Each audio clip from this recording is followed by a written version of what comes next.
नमस्कार सुदर्शन न्यूज में आपका स्वागत है। मैं हूं मुकेश कुमार और आप देख रहे हैं जवाब तो चाहिए।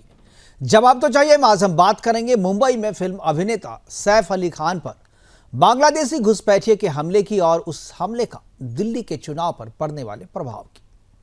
सैफ पर हमले के बाद से आम आदमी पार्टी प्रमुख अरविंद केजरीवाल ने प्रेस कॉन्फ्रेंस कर मुंबई की फडणवीस सरकार और दिल्ली पुलिस पर हमला किया था। कहा था उन्होंने कि मुंबई से दिल्ली तक कोई भी सेफ नहीं है। उनके इस कहने के बाद से इस हमले में पकड़े गई जो आरोपी पकड़ा गया वो बांग्लादेशी घुसपैठिए से जब उसकी पहचान सामने आई तो उसके बाद से केजरीवाल चुप है, कुछ भी बोलने से बच रहे हैं। लेकिन दिल्ली के उपराज्यपाल वीके सक्सेना ने इस मामले को बड़ी ही गंभीरता से लिया है और दिल्ली में बढ़ते अपराध के लिए घुसपैठिए को जिम्मेदार बताते हुए दिल्ली पुलिस को पत्र लिखा है। पत्र में एलजी ने माना कि दिल्ली में आपराधिक और अवैध गतिविधियों में बांग्लादेशी और रोहिंग्या घुसपैठियों की संलिप्तता से इनकार नहीं किया जा सकता। एलजी ने यह भी चिंता जताई कि दिल्ली में संगठित सिंडिकेट और निहित स्वार्थ समूह हैं जो ऐसे अप्रवासियों को सुविधा प्रदान करते हैं और अपने संरक्षण देते हैं। साथ ही दिल्ली पुलिस को घुसपैठिए की पहचान के लिए उन्होंने मिशन मोड पर काम करने का निर्देश भी दिया और निर्देश देते हुए एलजी ने कहा कि इसके लिए विशेष अभियान चलाने की जरूरत है। ऑफिस कर्मचारियों, घरेलू सहायक और निर्माण श्रमिकों की पहचान के लिए पुलिस वेरिफिकेशन कराने की जरूरत पर उन्होंने बल दिया और कहा कि इसके लिए दिल्ली वासियों के बीच जागरूकता फैलाने की जरूरत है और सार्वजनिक जागरूकता फैलाने के लिए प्रिंट और सोशल मीडिया के माध्यम से आउटरीच प्रोग्राम चलाया जा सकता है। महाराष्ट्र चुनाव के दौरान महाराष्ट्र सिविल सोसाइटी के प्रमुख डॉक्टर सुरेश चौहानके ने भी जनता एनआरसी के माध्यम से इसी तरह की जागरूकता फैलाई थी, जिसका असर चुनाव के परिणामों में भी देखा गया। बल्कि मुख्यमंत्री देवेंद्र फडणवीस ने उस परिणाम पे जनता एनआरसी पे जो कार्यक्रम चला था उसके प्रभाव को स्वीकार भी किया था पब्लिकली। दिल्ली में भी कमोबेश स्थिति महाराष्ट्र के जैसी ही है। दिल्ली में बांग्लादेशी घुसपैठिए केवल कानून व्यवस्था के लिए चुनौती नहीं है, बल्कि ये लोकतंत्र के लिए भी एक गंभीर चुनौती है। कांग्रेस और आम आदमी पार्टी दोनों पर बांग्लादेशी घुसपैठिए को शरण देने और उन्हें पहचान छुपाकर दिल्ली का वोटर बनाने का आरोप बीजेपी लगातार लगाती रही है, जिसे आज एलजी की चिट्ठी ने सत्यापित भी कर दिया। आज अपने प्रोग्राम में हम चर्चा करेंगे कि क्या बांग्लादेशी घुसपैठिए दिल्ली विधानसभा चुनाव को प्रभावित कर रहे हैं। क्या दिल्ली के स्थानीय मुस्लिम बांग्लादेशी घुसपैठिए को आश्रय देकर मुख्य धारा में शामिल करवा रहे हैं। क्या घुसपैठिए की पहचान के लिए दिल्ली में भी जनता एनआरसी की जरूरत है। करेंगे चर्चा और चर्चा को आगे बढ़ाने के लिए हमारे साथ कुछ मेहमान होंगे, उनसे हम आपका परिचय करवाएंगे। लेकिन पहले हमने एक रिपोर्ट तैयार की है, उस रिपोर्ट को देखते हैं। रिपोर्ट को देखने के बाद मेहमानों से परिचय करवाएंगे और फिर चर्चा की शुरुआत करेंगे। तो पहले देखते हैं एक रिपोर्ट। दिल्ली में बांग्लादेशी घुसपैठियों का मुद्दा एक बार फिर सुर्खियों में है। मामला सैफ अली खान पर हुए हमले से जुड़ा है।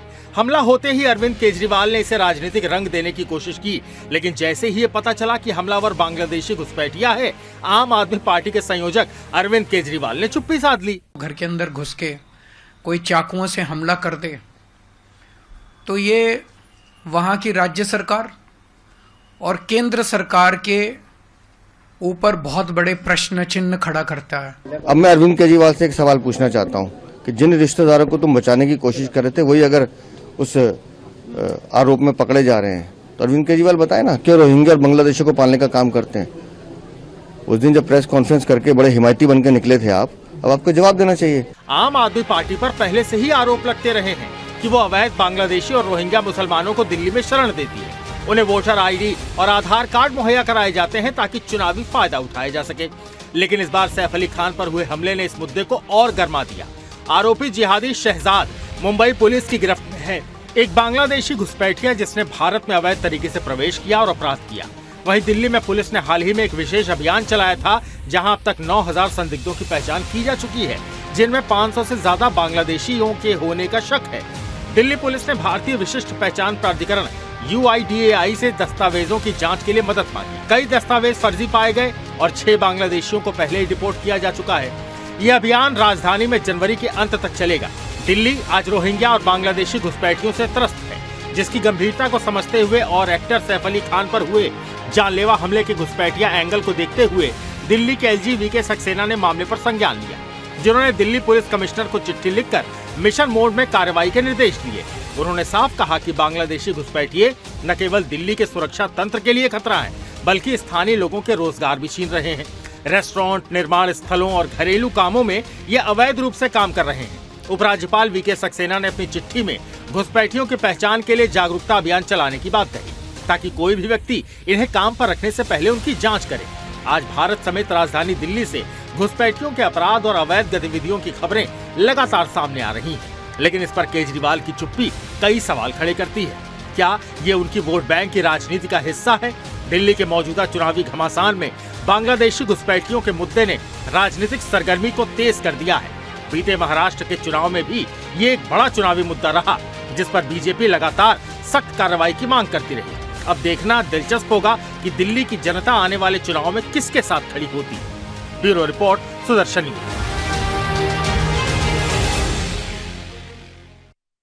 घुसपैठिया एक ऐसा मुद्दा है जिससे केवल दिल्ली या महाराष्ट्र नहीं बल्कि पूरा देश किसी न किसी तरीके से प्रभावित हो रहा है। महाराष्ट्र में चुनाव के दौरान महाराष्ट्र सिविल सोसाइटी के प्रमुख डॉक्टर सुरेश चौहान ने इस मुद्दे को उठाया था और उसका असर भी देखा गया था। और जब ये सैफ अली खान वाला मामला सामने आया तो उस पर भी उन्होंने टिप्पणी की। क्या कहा उन्होंने, एक बार उनको सुनते हैं। उसके बाद जो विष्णु मित्तल है बीजेपी के नेता, उससे भी हमारे संवाददाता सौरभ तिवारी ने बात की, उसे भी सुनाते हैं। लेकिन पहले देखते हैं डॉक्टर सुरेश चौहान जी ने क्या कहा था। सैफ अली खान पर हमला करने वाला बांग्लादेशी निकला, ये बात अब पुलिस भी कह रही है। मैं तो लंबे समय से जनता एनआरसी आंदोलन चलाकर महाराष्ट्र में घुसखोर मुक्त महाराष्ट्र, घुसपैठ मुक्त महाराष्ट्र का कैंपेन चला रहा हूं और अभी इसको हम पूरे देश में भी लेके जाना चाहते हैं। मैं मुंबई पुलिस का धन्यवाद व्यक्त करता हूं कि उन्होंने इस पहलू को भी गंभीरता से लिया। लेकिन ये बहुत बड़ा रैकेट है और मुंबई में ही 40 लाख बांग्लादेशी, रोहिंग्या, अफगानी, पाकिस्तानी जैसे घुसपैठी है और पूरे महाराष्ट्र में 1 करोड़ है। तो सोचिए कि इनकी पहुंच अगर सैफ अली खान जैसे बड़े व्यक्ति के घर तक हो सकती है तो ये आम लोगों को कितने परेशान करते होंगे। इसलिए बांग्लादेशी, रोहिंग्या, सारे घुसपैठियों से मुक्त हिंदुस्तान ही हमारा लक्ष्य होना चाहिए और गति अधिक चाहिए। जनता एनआरसी का समर्थन करने के लिए, देश में एनआरसी लाने के लिए 9209-204-204 पर भी मिस कॉल दे और हमारा साथ दे। बांग्लादेशी और रोहिंग्या के मुद्दे पर हम बात करते हैं भारतीय जनता पार्टी के राष्ट्रीय प्रवक्ता प्रेम शुक्ला साहब से। शुक्ला जी, सैफ अली खान पर हमला हुआ था, अरविंद केजरीवाल हमला कर रहे थे आपकी सरकार पर कि दिल्ली और मुंबई असुरक्षित है, लेकिन अब उस आरोपी का बांग्लादेशी कनेक्शन सामने आया है, केजरीवाल चुप है, कैसे देखते हैं? क्योंकि बांग्लादेशियों को दामादों की तरह दिल्ली में पालने का कुकर्म करते हैं। केजरीवाल के एक विधायक है मोहिंदर गोयल, वो जिस तरह से बांग्लादेशी और रोहिंग्या लोगों को मतदाता बना रहे थे, उस मामले की जांच पुलिस कर रही, जिस मतदाताओं के आवेदन पर मोहिंदर गोयल के हस्ताक्षर हैं। रोहिंग्या और बांग्लादेशियों के लिए तमाम नागरिक सुविधाएं केजरीवाल की सरकार ने दी थी। तो चूंकि बांग्लादेशी मुसलमान उनके वोट बैंक हैं और उस वोट बैंक का एक अंग जाकर जो है सैफ अली खान का अंग भंग करता है, तो केजरीवाल गिरगिट की तरह रंग बदल लेते हैं। तो ये थे हमारे साथ भारतीय जनता पार्टी के राष्ट्रीय प्रवक्ता प्रेम शुक्ला, जिन्होंने साफ तौर से अरविंद केजरीवाल पर तीखे हमले किए। कैमरामैन चंदन के साथ सौरभ तिवारी, सुदर्शन न्यूज, दिल्ली। देखिए, केजरीवाल जी और उनके पूरे विधायक दिल्ली में रोहिंग्या को बसाने का काम कर रहे हैं। उनके लेटर हेड से उनके आधार कार्ड और वोटर आईडी कार्ड बन रहे हैं। भारतीय जनता पार्टी की सरकार बनते ही सबसे पहले हम उनको खदेड़ने का काम करेंगे। तो सरकार बनते ही सबसे पहले उन्हें खदेड़ने का काम करेंगे, लेकिन जब तक सरकार नहीं बनती है तब तक हमको और आपको जो है झेलना पड़ेगा। हमारे साथ जो है चर्चा करेंगे इस पर, और चर्चा को आगे बढ़ाने के लिए हमारे साथ हरगोविंद अरोड़ा जी हैं, बीजेपी के प्रवक्ता हैं दिल्ली बीजेपी के, वो हमारे साथ जुड़ेंगे। इसमें तन्नू सिंह कांग्रेस के प्रवक्ता के तौर पर, आम आदमी पार्टी की तरफ से बंसराज दुबे जो कि आपके प्रवक्ता है वो हमारे साथ जुड़ेंगे, और संदीप मिश्रा जी हैं, अधिवक्ता हैं सुप्रीम कोर्ट के, वो भी इस मुद्दे पर हमारे साथ जुड़ चुके हैं। कांग्रेस के प्रवक्ता भी थोड़ी देर में जुड़ेंगे, लेकिन मैं चर्चा की शुरुआत में बंसराज दुबे जी से करना चाहूँगा। बंसराज जी, पर चर्चा की शुरुआत मैं आपसे कर रहा हूँ। जब से ये मसला आया था सैफ अली खान वाला, आम आदमी पार्टी ने जम के हमला कहा था कि कोई सुरक्षित नहीं है, अरविंद केजरीवाल ने खुद पीसी आकर कहा था। लेकिन अब जब बांग्लादेशियों से जब कनेक्शन सामने आया है तो आप लोगों का कोई बयान नहीं आया। अरविंद केजरीवाल तो चुप हैं ही, पार्टी की तरफ से भी कोई आधिकारिक बयान नहीं आया है। बांग्लादेशियों के साथ आपकी जो घुसपैठ है, आपकी जो साठगांठ है, वो सबको पता है और उस पर जांच भी चल रही है। क्या बांग्लादेशियों को आप लोग अपना वोटर मानते हैं, इसीलिए उनके खिलाफ कुछ बोलने से बच रहे हैं? ये मुकेश जी आपका आरोप है कि भारतीय जनता पार्टी का? नहीं, ये दोनों चीज़ है। जब क्या जरूरी नहीं है कि आप जब अच्छी बात करेंगे तो मैं आपका भी समर्थन करूंगा, आप जब सच कहेंगे तो मैं आपका भी समर्थन करूंगा। अभी बीजेपी लग रहा है मुझे सच कह रही, क्योंकि महाराष्ट्र में हम लोग देख चुके हैं, तो मुझे लगा क्या आप नहीं मानते घुसपैठिया समस्या है अभी? नहीं, मैं उसी पर आ रहा हूँ। हाँ, लेकिन सबसे पहले तो नमस्कार आपको, पैनल में हमारे जितने भी साथी बैठे सबको मेरा नमस्कार। देखिए, पहली चीज तो आपको याद होगा कि अरविंद केजरीवाल जी ने जो सुरक्षा का जो एक तरीके से कानून व्यवस्था का मुद्दा उठाया, वो दिल्ली को भी उठाया और खास करके महाराष्ट्र के अंदर भी उठाया कि जब इतने बड़े सेलिब्रिटी के ऊपर हमला हो सकता है तो आम जनमानस की तो बात ही छोड़ दीजिए। आपने नरेंद्र मोदी जी को जरूर सुना होगा मुकेश भाई, और मैं इस बात को कहता हूं बहुत दावे के साथ कि नरेंद्र मोदी जी ने क्या कहा था कि बांग्लादेश की आजादी के जब 50 साल पूरे हुए तो मोदी जी ने कहा कि उनकी आजादी को दिलवाने में मेरी बहुत अहम भूमिका रही है। 50 साल की आजादी पे वो बयान आपने जरूर सुना होगा। आपने हरदीप पुरी का ये ट्वीट भी देखा होगा कि दिल्ली के अंदर उन्होंने कैसे कहा कि जो बक्करवाला ईडब्ल्यूएस कॉलोनी है वहां पर बांग्लादेशी रोहिंग्या घुसपैठियों को बसाया जाएगा। नहीं, फिर आप देखिए वंशराज जी, आप झूठ नहीं बोलिए ना, आप ट्वीट पढ़िए एक एक लाइन। नहीं, आप ट्वीट पढ़िए, तब ट्वीट पूरा पढ़िए। बांग्लादेशी अवैध घुसपैठिया नहीं लिखा हुआ उसमें, वो सुन तो लीजिए। हाँ, सुन लीजिए, रोहिंग्या। हाँ, लिखिए, बताइए क्या लिखा हुआ। नहीं, वही मैं फिर तो आप गलत क्यों बोलते हैं भाई? हमने भी पढ़ा है भाई। अरे सुन तो लीजिए, वो जो ऑफिशियल आपके पास जो है ना, उनके लिए है ना, जो ऑफिशियल आप जो शरणार्थी है, जो यूनाइटेड नेशन ने जिसे रिकॉग्नाइज किया हुआ है, उनके लिए था वो मामला। बाद में फिर उसको वापस भी लिया गया। अरे भाई, तो फिर आप उसको राजनीतिक कारणों से गलत चीज मत बताइए ना। सुन तो लीजिए पूरी बात। नरेंद्र मोदी का बयान आपको याद होगा। मैं ये कह रहा हूं कि केंद्र में किसकी सरकार है? भारतीय जनता पार्टी की सरकार है। सीमा की सुरक्षा किसके पास में? भारतीय जनता पार्टी की सरकार है। दिल्ली के अंदर कानून व्यवस्था किसके पास में? भारतीय जनता पार्टी के पास में है। तो कोई बांग्लादेशी घुसपैठिया बांग्लादेश से निकलकर आसाम होते हुए, त्रिपुरा होते हुए, झारखंड होते हुए, बिहार होते हुए, उत्तर प्रदेश होते हुए दिल्ली आ गया, ये मुझे लगता है सरकार की बहुत बड़ी विफलता है। और जो बात आज एलजी ने कही है, मुझे लगता है बहुत देर से जागे हैं। आज इतने 10 वर्षों में आप निकाल कर देख लीजिए तो मुझे लगता है मुश्किल से 2 लोग को ये लोग डिपोर्ट कर पाए हैं। तो इतनी नाकारा और निकम्मी सरकार केंद्र में बैठी हुई है कि पूरे देश के अंदर बांग्लादेशी घुसपैठिए घुस रहे हैं और भारतीय जनता पार्टी हाथ पे हाथ रख के बैठी हुई है। बिल्कुल सही कहा आपने, मैं बिल्कुल सही कहा आपने, मैं सहमत हूं आपसे, मैं बिल्कुल सहमत हूं। मैं बीजेपी वाले ने गलती कर दी, कांग्रेस ने गलती कर दी, तो आप उसका फायदा उठाएंगे क्या? किसी देशद्रोही का फायदा? आप उसको वोटर बना रहे हैं ना अपना। अरे भाई आप हमने सवाल तो यही किया था ना। अरे हमने तो सवाल यही किया था ना कि आप घुसपैठियों को वोटर बना करके अपना फायदा उठा रहे, छुपा रहे हैं। आप वोटर उनका आधार कार्ड बना रहे हैं, यही तो दिक्कत है ना। मैं एड्रेस बता रहा हूँ। उस पते पर वोटर बने हैं। एक पता है विंडसर रोड, परवेश वर्मा के घर में 3 वोट था, 3 से 33 हो गया। पता करिए, वहां सब बांग्लादेशी बैठे हुए हैं। सीपी जोशी थे, भारतीय जनता पार्टी के एमपी के राजस्थान के थे, उनके पते पर 2 वोट था, उनके पते पर 28 वोट कैसे बढ़ गया? कमलेश पासवान केंद्रीय मंत्री है, उनके पते पर मात्र 4 वोट था, उनके पते पर 26 वोट कैसे बढ़ गया? पंकज चौधरी इनके केंद्रीय मंत्री हैं, उनके 3 वोट उनके पते पर थे, उनके पते से कैसे 26 वोट गया? ये तो साफ साक्ष्य है कि बांग्लादेशी घुसपैठिए कहां वोटिंग कर बनवा रहे हैं। अगर आज तक एक मिनट वंशराज दुबे जी, आप जो डॉक्यूमेंट्स दिखा रहे हैं, ये डॉक्यूमेंट्स कहाँ का? ये चीजें आई थी, ये रेक्टिफाई भी हो चुकी है। ये बात पब्लिक पे आ चुका है, रेक्टिफाई भी हो चुका है। ये चुनाव आयोग से पूछा जाना चाहिए ना।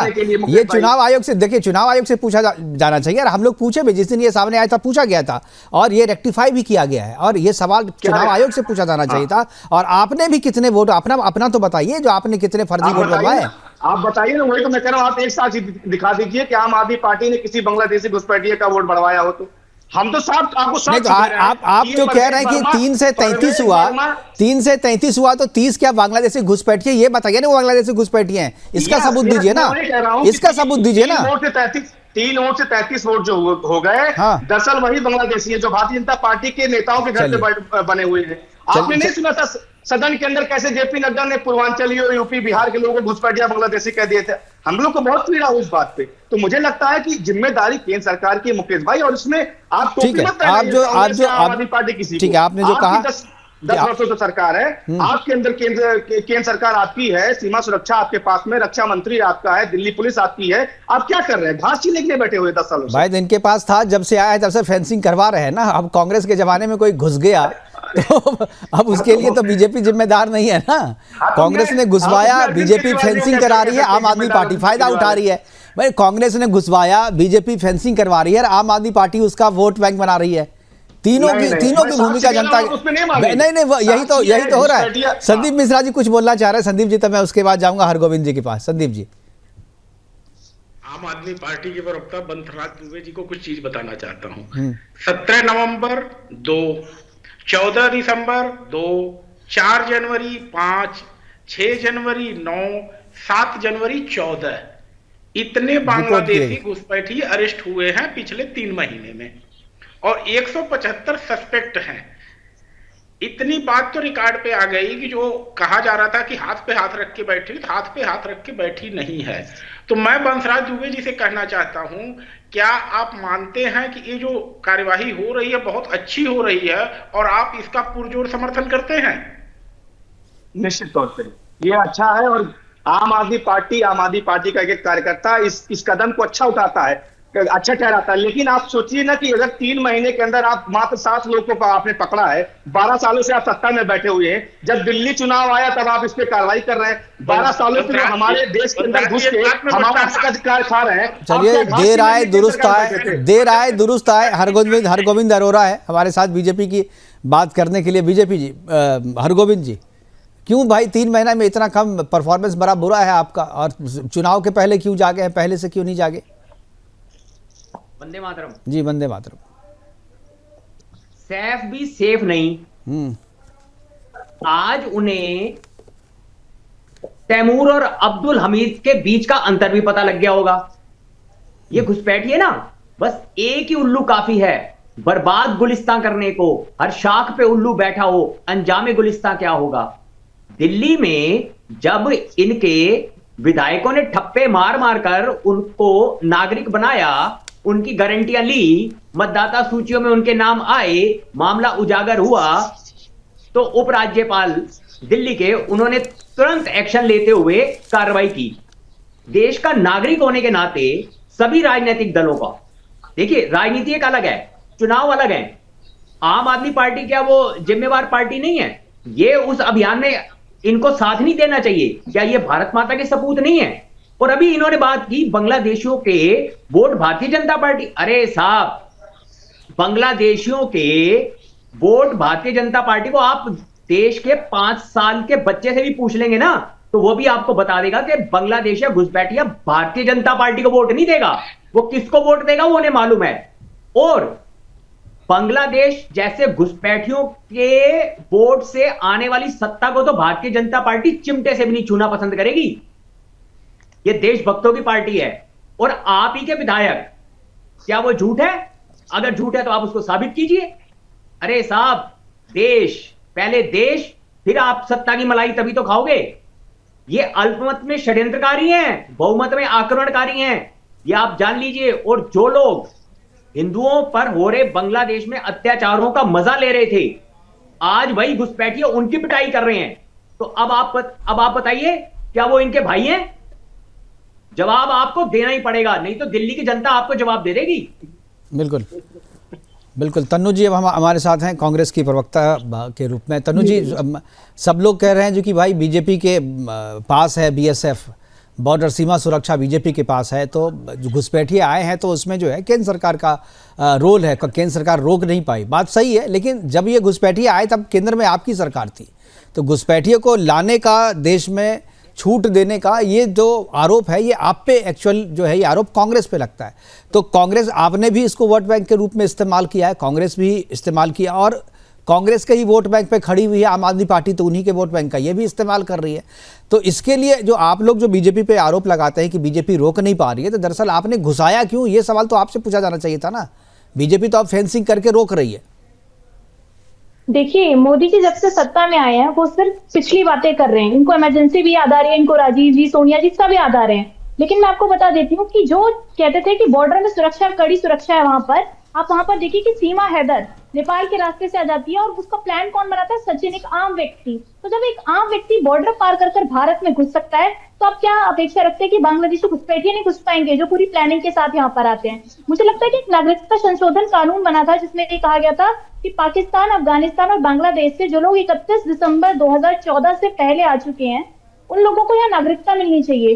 तो मैं 2014 के बाद की बात करना चाहती हूँ। मोदी जी से अगर आप यहाँ पे भारतीय जनता पार्टी से आप अगर सवाल करेंगे तो वो यही कहेंगे कि कांग्रेस के समय में था, तो आपको सत्ता पे क्यों कुर्सी क्यों दी हमने, आपने कैसे रोका?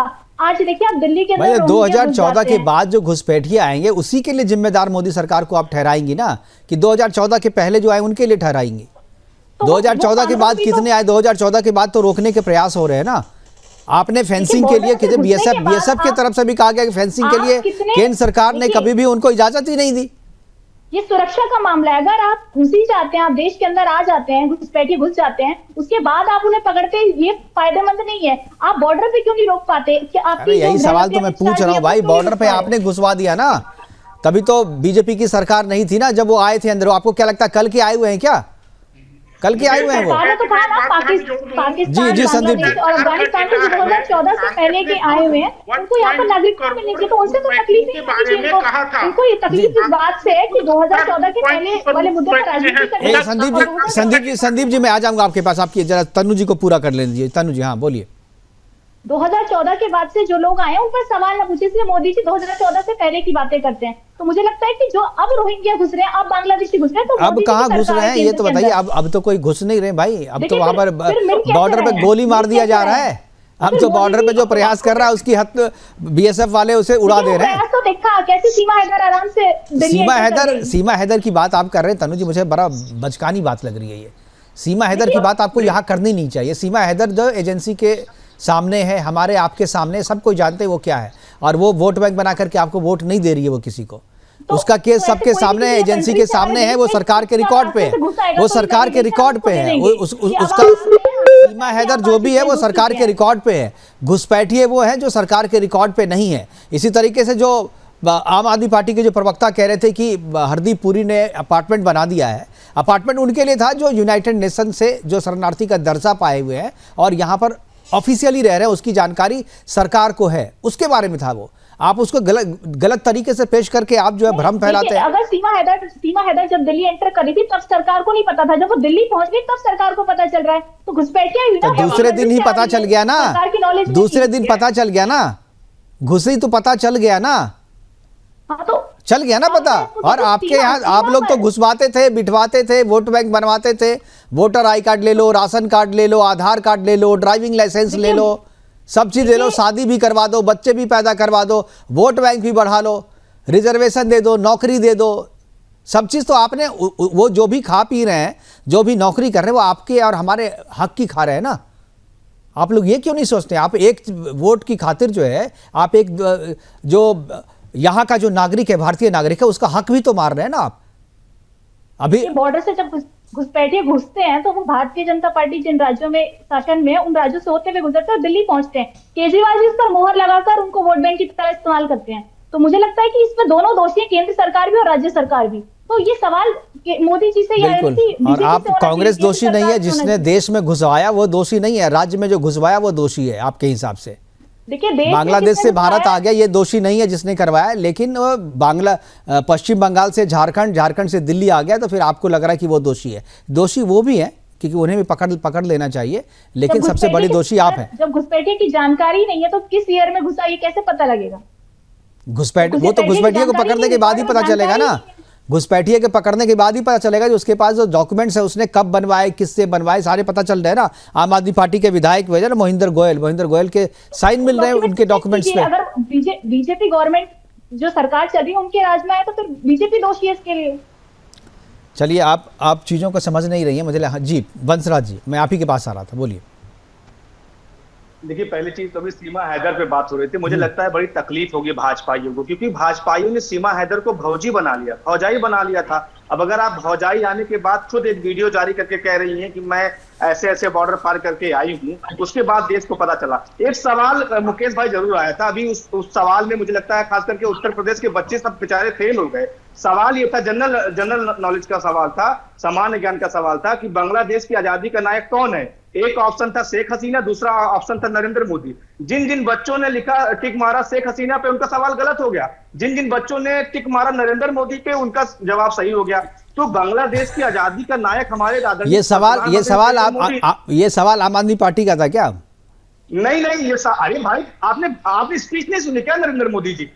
सुने, हम सुने, उसका मतलब नहीं, हम तो समझ गए, आप नहीं समझे उसका मतलब। अरे नहीं, उन्होंने यही कहा कि बांग्लादेश की आजादी का नायक मैं हूँ। 50 साल जब पूरा हुआ तो उन्होंने स्वयं कहा। और मैंने तो आपको बताया कि सीमा हैदर की बात मत करिए, ऐसे बहुत सारी सीमा हैदर आई हैं, बहुत सारे ऐसे लोग आए हुए हैं। और जो बात आप हरदीप पुरी वाली कह रहे थे ना, उसको जरा देखिए, थोड़ा सा अपने कैमरामैन को बताइए कि दिखाए।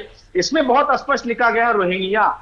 तो रोहिंग्या बांग्लादेशियों पे भारतीय जनता भाई साहब, तो रोहिंग्या भी यहाँ पे यूनाइटेड नेशन से, उनको भी बहुत सारे रोहिंग्या जो हैं वो यूनाइटेड नेशन द्वारा रिकॉग्नाइज हैं, समझ गए ना? दोहरा चरित्र कैसे होगा? मैं वही तो कह रहा हूं। गजब बात कर रहे हैं भाई। यूनाइटेड वो आप जो है, आप देश हैं तो आपको यूनाइटेड नेशन के जो नियम कानून है उसके हिसाब से आपको चलना पड़ेगा ना। कोई भी सरकार रहे, वो आज के नहीं है, वो आज के नहीं है, वो कांग्रेस के जमाने के बनाए हुए हैं। कांग्रेस के जमाने से वो यहाँ रह रहे हैं। मुकेश भाई, मैं फिर से ये बात कहूंगा कि जो कदम आज एलजी साहब सो के उठ के जो जगे हुए हैं, ये काम भारतीय जनता पार्टी को या कांग्रेस की सरकार को पहले दिन से करना चाहिए था। दिल्ली के अंदर आम आदमी पार्टी की सरकार है, लेकिन कानून व्यवस्था हमारे पास नहीं है। ठीक है, मैं सवाल वो नहीं है, सवाल वो नहीं, संजीव जी आऊंगा मैं आपके पास। सवाल दूसरा है वंशराज जी, सवाल दूसरा है। सवाल ये है कि कांग्रेस की गलती है, बीजेपी की गलती है, अगर इनकी गलतियों को मान लिया जाए तो फिर उनकी गलतियों से आप फायदा उठा करके देश का नुकसान कर रहे हैं ना, दिल्ली का नुकसान कर रहे हैं। मैं कह रहा हूं कि आप गलती भी बता रहे हैं और उस गलती में शामिल भी हो रहे हैं, आप शामिल हो रहे हैं ना। कौन करेगा? मैं कह रहा हूं चिन्हित कौन करेगा? चिन्हित करके आप उसे डिपोर्ट कीजिएगा या उसे वोट बैंक का उसको आधार कार्ड दे दीजिएगा उसे। भाई तो आपके महेंद्र गोयल का जो साइन आया है वो क्या है भाई? वो तो सारे रोहिंग्या जो बांग्लादेशी घुसपैठियों का जो आइडेंटिफिकेशन किया गया है, उनका जो डॉक्यूमेंटेशन किया गया, उनके सारे डॉक्यूमेंट्स महेंद्र गोयल के साइन है। क्या है वो साइन भारतीय जनता पार्टी के कार्यकर्ताओं ने बना के जारी किया है। मैंने तो आपको लिस्ट दे दी। ठीक है, अरे ये बांग्लादेशी नहीं है ना, ये बांग्लादेशी नहीं है ना, ये गलत एड्रेस का मामला है, ना कि घुसपैठिए वाला मामला है। आप लोग बात को डाइवर्ट करके आप लोग पॉलिटिकल फायदा के लिए देश को भी जो है आप लोग देश को। वर्मा के घर में 3 से 33 हो गए, सीपी जोशी घर में 3 से 28 हो गए। ठीक है भाई वो रेक्टिफाई हो गया, वो चुनाव आयोग से पूछेंगे सवाल ना। ठीक है, हरगोविंद जी कुछ बोल रहे हैं उसके बाद। ठीक है, महेंद्र गोयल के मामले में आप हमसे पूछेंगे। हाँ। और इस मामले में जहां पे स्पष्ट है, जहां पे साफ साफ दिख रहा है भाई, तो आप ये बताइए ना, आपसे इसलिए पूछा जा रहा है, आपसे इसलिए पूछा जा रहा है कि क्योंकि जो महेंद्र गोयल है वो आपके नेता है, तो आपसे पूछेंगे। बीजेपी आप ये साबित, अरे भाई प्रवेश वर्मा जी के एड्रेस पे बना है फर्जी वोटर, ये किसने बनवाया ये साबित तो कीजिए आप। वो तो चुनाव आयोग की गलती है ना, एड्रेस गलती लिख दिया। चलिए हरगोविंद जी, एप्लीकेशन भारतीय जनता पार्टी दिलवा रही है। ये सब बांग्लादेशी रोहिंग्या को बसा रहे हैं अपने अपने घर के अंदर, चुनाव जीतना चाहते हैं। हाँ, बांग्लादेशी घुसपैठ, आपको लगता है जो बांग्लादेशी जो घुसपैठियां हैं वो बीजेपी को वोट देती है कभी? क्यों? अच्छा, बांग्लादेश की आजादी के नायक नरेंद्र मोदी जी हो सकते हैं। हाँ। तो जब नरेंद्र मोदी जी उनके नायक हो सकते हैं, तो क्यों भाई उनको वोट नहीं करेंगे? वो बांग्लादेशी किसको वोट करेंगे? वंशराज जी, जब शेख मुजीबुर रहमान बांग्लादेशियों के नेता नहीं हो सकते हैं, बांग्लादेशी अपने नेता राष्ट्रपिता का मूर्ति तोड़ सकते हैं, तो फिर हमारे कैसे ही तैसी हो सकते हैं? इतना तो सोच लीजिए। किसको वोट करेंगे? अपने नायक को वोट करेंगे। अरविंद केजरीवाल तो दुश्मन है बांग्लादेशियों का। हाँ भाई, सही में बहुत बड़े दुश्मन है वो। जो बांग्लादेश में हिंदुओं के प्रति हिंसा हो रही थी, तो वो छाती पीट के रो रहे थे, हम देख रहे थे ना, छाती पीट के रो रहे थे वो बांग्लादेशी हिंदुओं के साथ जो हिंसा हो रही थी, तो आपके सारे नेता छाती पीट रहे थे, मैं देख रहा था। मैं बहुत बड़े वो हितैषी हैं उसके। ठीक है हरगोविंद जी, हरगोविंद जी, हाँ हरगोविंद जी, आम आदमी पार्टी का बार बार इस बात को कहना कि दिल्ली में लॉ एंड ऑर्डर इनके हाथ में नहीं है, लॉ एंड ऑर्डर केंद्र सरकार के पास है, तो क्या लॉ एंड ऑर्डर को खराब करने का ठेका इनके हाथ में है? अवैध घुसपैठिए, अपराधी और एक बालियान साहब जो इनके विधायक, जिनके ऑडियो टेप लगातार सुनने को मिले वसूली को लेकर के, एक इनके विधायक ठप्पा मारते अपने लेटर हेड पर उनको नागरिकता देने के लिए। तो ऐसे अनेकों आपके उदाहरण हैं जिनसे दिल्ली का लॉ एंड ऑर्डर खराब ही तो हो रहा है। सरकार, आपने खुद स्वीकार कर लिया ना कि आपकी नाकारा सरकार है। दिल्ली की जनता ने सिर्फ कानून व्यवस्था आपको दी थी, हरगोविंद जी, सिर्फ कानून व्यवस्था दी थी, उसका आपने बंटाधार कर दिया पूरी दिल्ली के अंदर। दिल्ली की जनता ने हमने कहा स्कूल अच्छा बनाओ, हमने बना के दिया। हमसे कहा अस्पताल अच्छा बनाओ, हमने बना कर दिया। आपने क्या दिया?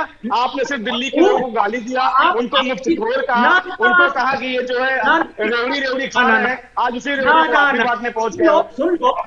सुन लो इसका भी जवाब। आप बंधु इस गलतफहमी में मत रहना कि जिनको आपने पाला और हम नाकारा हैं, उनके मुंह पे तमाचा मार के देश से बाहर करेंगे और दिल्ली की जनता आपको तमाचा मार के संसद से बाहर करेगी। ठीक है हरगोविंद जी, अपनी बात पूरी कीजिए, फिर मैं संदीप जी के पास जाऊंगा। देखिए, आम आदमी के हमारे साथी जो प्रवक्ता हैं, इन्होंने एक ना बड़ी विचित्र बात की कि लॉ एंड ऑर्डर है तो हम उसमें नाकारा हैं। अरे साहब, उनको घरों से, बिलों से ढूंढ कर उनके मुंह पे तमाचा मार के उनको बांग्लादेश भेजेंगे। भारत माता की 1 इंच जमीन पर उनको नहीं रहने देंगे। और दिल्ली की जनता आपके इन कुकर्मों को देख रही है और आपको सीमा हैदर है, उनको आपने अभी तक क्यों अपना के रखा है? एक जनता पार्टी है, ये आपस में ये असहाय पार्टी की सरकार नहीं है। केंद्र में भारतीय जनता पार्टी का शासन है।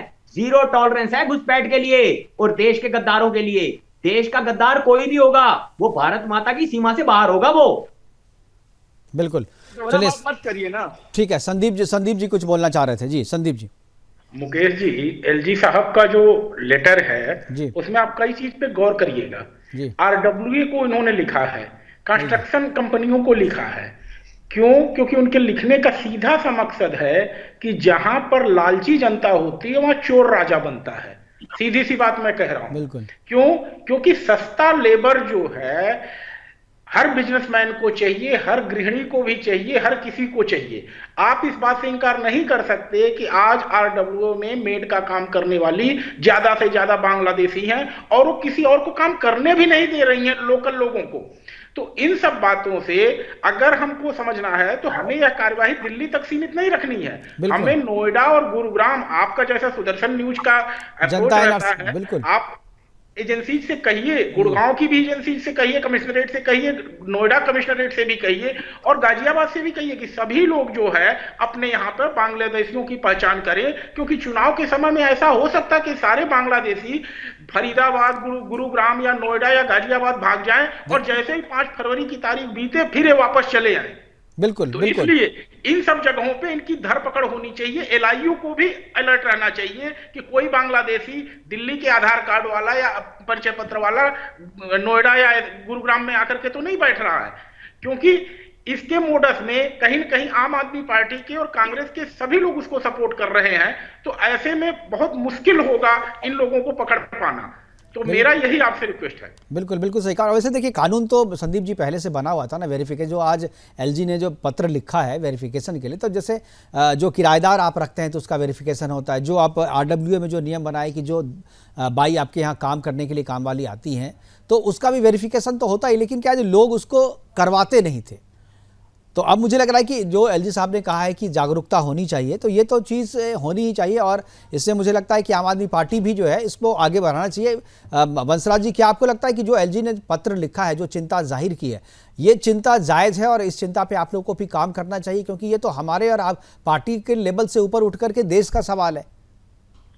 निश्चित तौर पर मुकेश जी, मैं आपकी बात से सहमत हूं। ये देश का सवाल है, राष्ट्र का सवाल है। इसीलिए मैं बार बार कह रहा हूं कि अगर ये कोई कदम सरकार, इस चाहे वह केंद्र की सरकार हो या किसी और भी राज्य की सरकार हो, आम आदमी पार्टी की भी सरकार हो, चूंकि कानून व्यवस्था हमारे पास नहीं, इसलिए मैं बार बार इस बात को कह रहा हूं कि हम सरकार का पूरी तरीके से सहयोग करने के लिए तैयार है। लेकिन मैं वही कह रहा हूं ना कि जिम्मेदारी आपको वहां से रोकना पड़ेगा जहां से वो लोग इंटर कर रहे हैं। 5-5, 6-6 राज्य अगर क्रॉस करके वो दिल्ली आ रहे हैं, जैसा कि आप बता रहे हैं। और एक मिश्रा जी ने एक अच्छी बात की, जो अधिवक्ता सुप्रीम कोर्ट है, उन्होंने कहा कि और भी अगल बगल के राज्यों में भी आपके जो एलआईयू है उसको एक तरीके से सतर्क रहने की जरूरत है। तो पूरे देश की गृह मंत्रालय आपका क्या कर रहा है, रक्षा मंत्रालय आपका क्या कर रहा है, अगर मान लीजिए कोई भी गलती से कि कहीं आधार कार्ड बनवा रहा है या कहीं कुछ भी कर रहा है, तो उसकी जांच कौन करेगा? कोई राज्य सरकार की जो उसकी एजेंसियां होती वही तो करेंगी ना। अब इसमें भारतीय जनता पार्टी ऊपर से लेकर नीचे तक सारी एजेंसियां इनके पास में है, केंद्र में यही बैठे हुए हैं, कानून व्यवस्था इन्हीं के पास में है, जो है बॉर्डर की सुरक्षा इन्हीं के पास में है। तो जाहिर सी बात है भारतीय जनता पार्टी के ऊपर जिम्मेदारी ज्यादा है और हम लोग पूरी तरीके से तैयार हैं। हम भाजपाइयों की तरह राजनीति नहीं करते। नहीं, आप बिल्कुल सही कह रहे हैं वंशराज जी, लेकिन एक चीज बताइए मुझे, एक चीज मुझे बताइए, अगर शाहीन बाग के गलियों में अगर कोई बांग्लादेश का घुसपैठी आकर के रुक रहा है और वहां पर आधार कार्ड बनवा ले रहा है, तो ये एलआईयू को पकड़ते पकड़ते कितना टाइम लगेगा? ये उस शाहीन बाग के गली वालों की जिम्मेदारी नहीं बनती है कि वो आकर के बताए कि मेरे बगल में एक ऐसा बंदा आया है जिसकी आइडेंटिटी जो है संदिग्ध है? कोई वंशराज दुबे के घर में कोई आकर के रुकेगा तो क्या ये वंशराज की जिम्मेदारी नहीं बनती है कि वो बताए कि भाई हमारे मोहल्ले में ये नया व्यक्ति आया है, ये कौन है, जो पुलिस को बताए? अगर पॉलिटिकल, ये बिल्कुल ठीक बात है कि पूरे राष्ट्र के जो हमारे 200-150 करोड़ जो आबादी है, सबका ये काम है कि अगर इस तरीके का कोई संदिग्ध व्यक्ति दिखता है जिसके ऊपर शक हो कि भाई ये बांग्लादेशी है, रोहिंग्या है, ये हो, तो निश्चित तौर पे उसको एजेंसियों को या लोकल पुलिस को इन्फॉर्म करनी चाहिए। मैं वही तो कह रहा हूं कि आप दोहरे तरीके की बात मत करिए। अगर आप सुनिए मुकेश भाई, अगर आप एक अभिभावक के रूप में, अगर एक प्रधानमंत्री अभिभावक के रूप में सारे राज्यों को लेकर एक साथ बैठकर इस पे बात करें तो निश्चित तौर पर रास्ता बन सकता है। और सारी एजेंसियां आपके पास में, आप एक तरफ उनको आने दे रहे हो, दूसरी तरफ आप उसको वहीं पर अटक में आने देने वाला मामला पुराना हो गया। 2014 से पहले आते थे, अब उनको रोका जा रहा है। जो आ चुके हैं उसको किस तरीके से बचें? जो आ चुके हैं उससे बचना है ना सब वंशराज जी, जो आ चुके हैं उससे बचना है हमें। आप अपने घर में आश्रय मत दीजिए ना। देखिए जनता एनआरसी, वंशराज जी, सीमा हैदर आपको, हमको सबको पता है। देखिए ऐसे लोगों से खतरा नहीं है, सीमा हैदर से खतरा नहीं है, अब सबको पता है सीमा हैदर आई हुई है, सीमा हैदर सबकी नजर में, उससे खतरा नहीं है। खतरा उससे है जो वंशराज जी के घर में छुपा हुआ है। वंशराज जी के घर में छुपा हुआ है, लोगों को पता नहीं है, सिर्फ वंशराज जी को पता है। मुकेश भाई आप बात बोल रहे हैं, अब भाजपाइयों ने उनको भौजी बना लिया इसलिए आप उनका साथ दे रहे हैं, सीमा हैदर का साथ। अरे भाई भौजी किसी ने बनाया, लेकिन आपको पता तो है ना वो भौजी है, लेकिन आपके घर में जो छुपा हुआ है तो नहीं पता है ना कि भौजी है कि भैया है, किसको वोट देगा? और आप खतरा उन्हीं से है ना। जैसे मैं वही कह रहा हूँ, सुन तो लीजिए सर, जैसे भाजपाइयों ने सीमा हैदर को भौजी बना लिया, उसी तरीके से बांग्लादेशी ये बात जब से जान पाए हैं कि उनकी आजादी का नायक नरेंद्र मोदी जी हैं, तब से भाग भाग के दिल्ली और देश के अंदर आ रहे हैं। वो नरेंद्र मोदी को अपना नायक मानते हैं, नरेंद्र मोदी को वोट करने के लिए वो भाग भाग के वंशराज जी, आप एक ही टेप को अगर बार बार चलाएंगे, आज तक शेख हसीना कहाँ गए आप बताइए ना? नरेंद्र मोदी जी ने उसको कहाँ छुपा के रखा है? ठीक है वंशराज जी, जरा सा हरगोविंद जी को सुनते हैं। हरगोविंद जी भी कुछ इसका आपका जवाब दे रहे हैं। हरगोविंद जी, वंशराज जी, आपने 150 करोड़ जनता की जिम्मेवारी तो तय कर दी, क्या वो चुने हुए विधायक उनकी जिम्मेवारी नहीं है? क्या वो 150 करोड़ में नहीं आते जो अपने लेटर है? भाई साहब पूछिए ना, आप विडंबना यही है कि आप सुनना चाहते ही नहीं है। आपकी भी जिम्मेदारी है, हमारी भी जिम्मेदारी है, मुकेश जी की भी जिम्मेदारी है, सबकी जिम्मेदारी है। लेकिन देखिए सबकी जिम्मेदारी है, आप वंशराज जी सबकी जिम्मेदारी है। हम लोग जनता एनआरसी का समर्थन करते हैं। जनता एनआरसी क्या होता है पता है ना? आप अपने बगल वाले का जो भी संदिग्ध दिखे उससे पूछिए जो आप कहां से आए हैं, आपका नाम क्या है, आपका एड्रेस क्या है, आप उसको आइडेंटिफाई कीजिए। आप तो आप लोग एलानिया तौर पे आपकी घोषणा की भाई अगर हम हैं तो हम जनता एनआरसी को लागू करेंगे। वेरिफिकेशन वोटर कार्ड और आधार कार्ड के आधार पे ही तो होगी, और उनको तो ये स्वयं वोटर कार्ड बनाकर दे रहे हैं, तो वेरिफिकेशन में वो प्लेयर साफ बाहर निकल जाएंगे। आपको वोटर कार्ड इधर बन रहा है, मैं आपको पता भी भेज रहा हूँ, पता पढ़िए आप कहाँ पे है। ये बिंडसर पहले हाउस नंबर रंगे आपको पकड़े जाने के बाद भी आप देश से माफी मांगने 5 से 35 केस हो गए। सीपी जोशी का घर है, सीपी जोशी के घर पे 3 से 28 केस हो गए। मैं एड्रेस भी दे रहा हूँ। अपने एमएलए को पार्टी से बाहर करने के बजाय आप आंखें दिखा रहे हो। अरे शर्म करो, जिस धरती का नमक खा रहे हो उस देश से नमक हरामी कर रहे हैं आप। कमलेश पासवान का एड्रेस शर्म करो आप। दुनिया में आप जैसी मिसाल, आप जैसा राजनीतिक, अरे डोनाल्ड ट्रंप साहब ने कल कहा घुसपैठ, वहां भी तो दिक्कत है। उन्होंने कहा मैं मैक्सिको पे दीवार खड़ी करूंगा घुसपैठ। क्या वहां के राजनीतिक दलों ने विधवा विलाप शुरू कर दिया? सबने एक स्वर में कहा घुसपैठ के बाहर होने चाहिए। लेकिन यहाँ तो जो ही घुसपैठ के ऊपर बात होती है आप लोग छाती पीटना शुरू कर देते हो। अरे शर्म करो आप, देश से नमक हरामी कर रहे हो आप। जिस धरती का अन्न जल ग्रहण कर रहे हो उस धरती से गद्दारी कर रहे हो आप, और आप उसके बाद चाहते हो कि फिर से सत्ता की मलाई खाओगे आप। तो बहस हो गया। अब आप दोनों व्यक्ति आप थे, वंशराज जी की आपका घुसपैठिए कोई समस्या जब मानते हैं और आप कह रहे हैं कि बीजेपी ने करवाया, कांग्रेस ने करवाया, अगर वो समस्या है तो आप उसके समाधान के लिए क्या करना चाह रहे हैं ये मुझे बताइए। आम आदमी पार्टी क्या कर रही है? निश्चित तौर पे मैं आपको बहुत गारंटी के साथ कहता हूं कि जिस दिन केंद्र के अंदर आम आदमी पार्टी की सरकार आ गई, आप यकीन मानिएगा हमको 10 साल नहीं लगेगा, हमको 10 दिन लगेगा। मतलब जब तक केंद्र में आपकी सरकार नहीं आएगी तब तक घुसपैठिए का वोट लेते रहेंगे आप? हमारे हाथ में है क्या? आप बताइए ना मुकेश जी, आप कैसे बात कर रहे हैं? हमारे हाथ में क्या है? एजेंसी हमारे हाथ में है, दिल्ली पुलिस हमारे हाथ में है, अब देश का करोगे? हाथ में, हम क्या करें? अरे छोड़ो, हम आपकी मुहिम का समर्थन कर सकते हैं, हम आपकी मुहिम का समर्थन कर रहे हैं, बार बार कह रहे हैं कि आप जो मुहिम चला रहे हैं। आपके नेता जो है बांग्लादेश के घुसपैठियों का डॉक्यूमेंट्स बनवा रहे हैं, इसके सबूत आ गए ना। अरे वंशराज जी, इस बात के सबूत आ गए सामने क्योंकि आपके नेता जो है घुसपैठियों का राशन कार्ड बनवा रहे हैं, उनका आधार कार्ड बनवा रहे हैं। अरे वो तो दिया ना, महेंद्र गोयल पे मामला चल रहा है ना, महेंद्र गोयल के खिलाफ केस हो गया ना, सारे डॉक्यूमेंट्स पे साइन है उनके।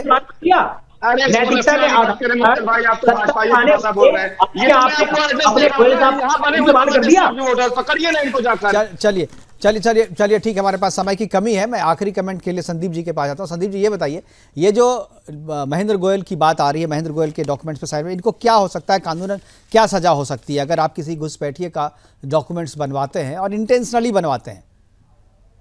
निश्चित ही फोर्जरी और बाकी उसके लिए अबेटमेंट जो करना होता है, सभी चीजों के सेक्शन इनके ऊपर लगेंगे जो है। एक थोड़ी सी बात मैं बता दूं, क्योंकि बार बार सीमा हैदर पे अटक रहे थे पंतराज जी। 2016 का राज्यसभा का डेटा है कि 2 करोड़ घुसपैठिए बांग्लादेशी भारत में हैं। मतलब मोदी सरकार आने के 2 साल के अंदर की बात मैं बता रहा हूं।